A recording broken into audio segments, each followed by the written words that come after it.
بسم اللہ الرحمن الرحیم نحمده ونصلی علی رسولہ الکریم اما بعد۔ اللہ شیطان کے شر سے،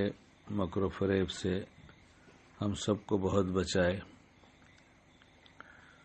اور ہر لمحے ہر عمل میں شامل ہو کر برے عمل کو تو برا ہی بناتا ہے، لیکن بھلے عمل کو بھی برا بنانے کی کوشش کرتا ہے۔ ایک صاحب اپنے گھر کسی کو فون کر کے سمجھا رہے تھے اور یہ کہہ رہے تھے کہ حکیم صاحب آئے ہیں،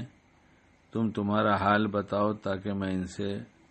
کہہ سکوں کہ دوا سے کیا فائدہ ہے یا نہیں ہے۔ وہاں سے جواب آیا کچھ آرام تو ہے،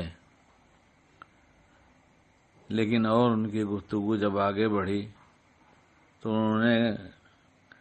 گھر والوں میں جو بھی رہا اسے ڈانٹنا شروع کیا کہ تم لوگ وقت پہ دوا نہیں کھاتی، کیسے فائدہ ہوگا، ناغہ کرتی ہو، کچھ خیال نہیں تمہیں، کتنی مہنگی دوا لاتا ہوں، کبھی بھی پوچھو تو آج رہ گئی، آج بھول گئے۔ یہ کوئی طریقہ ہے کیا؟ جب سب کہہ کے فارغ ہو گئے تو میں نے ان سے کہا کہ اس سے کیا ہو جائے گا، ان کا ناغہ کرنا بند ہو جائے گا، ان کو صحت ہو جائے گی، اور آپ یہ سب محبت میں ہی بول رہے تھے،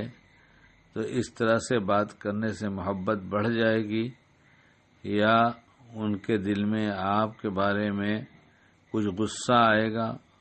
بول نہ سکیں گی تو کینہ بنے گا، اور اندر ہی اندر شیطان دن بھر ان سے کہے گا، جب دیکھو تب ڈانٹتے رہتے ہیں۔ غلطی تو انسان سے ہی ہوتی ہے نا، اگر میں بھول گئی تو اتنا ڈانٹنے کی کیا ضرورت؟ کہنے کا بھی کوئی ڈھنگ ہوتا ہے، اس ڈھنگ سے کہتے ہیں، ہمیشہ غصے میں ہی بات کرتے ہیں، کبھی بھی پیار سے نہیں بات کرتے۔ یہ جذبہ دن بھر ان کے اندر شیطان بناتا رہے گا اور دوری دوری دوری بہت دوری پیدا کر دے گا۔ اگر اس کو اس طرح سے کہا جائے کہ حکیم صاحب آئے ہیں، حال چال پوچھ رہے ہیں، بتا دو۔ دیکھو حکیم صاحب کا تو کہنا یہ ہے کہ اس سے اتنے دن میں اتنا فائدہ ہونا چاہیے، لگتا ہے کہ کچھ ناغہ ہو گیا ہے کھانے میں، تو جواب ملے گا ہاں کچھ تو ناغہ ہو ہی گیا ہے۔ دیکھو شیطان بھلاتا ہے، شیطان چاہتا ہے کہ تم صحت مند نہ رہو، تو صحت مند رہو گی تو دوسروں کے بھی کام آؤ گی، گھر کے کام کاج ہوں گے،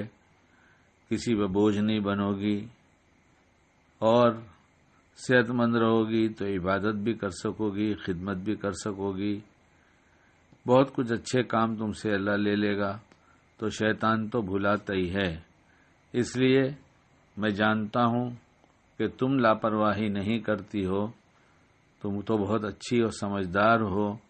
لیکن یہ شیطان بھلا بھلا کر تمہیں نقصان پہنچاتا ہے۔ تو اس لیے